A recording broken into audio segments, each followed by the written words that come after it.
TV kita menonton, bersama-sama senyum tak henti, cerita penuh warna. Assalamualaikum warahmatullahi wabarakatuh. Salam sejahtera dan salam Malaysia Madani. Nama saya Muhammad Atiq bin Muhammad Noor. Saya berumur 12 tahun dan belajar di SK Tumpak 1. Hobi saya adalah membaca buku. Cita-cita saya ingin menjadi seorang ustaz.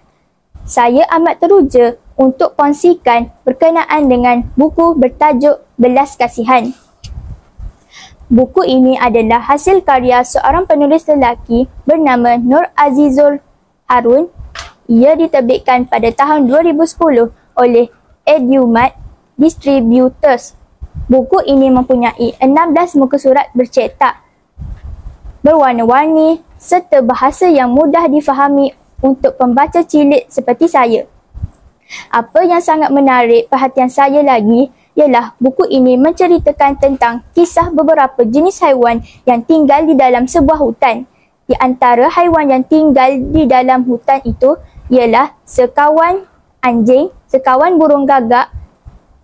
Pada suatu ketika, kemarau telah berlaku hutan tersebut.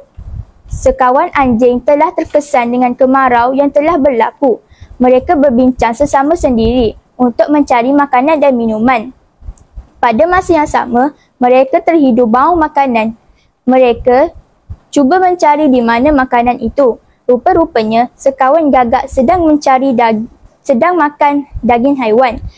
Burung-burung gagak menghabiskan makanan tersebut tanpa mempedulikan kawanan anjing. Akibat sangat lapar, kawanan anjing telah merayu supaya burung-burung gagak memberikan tulang kepada mereka.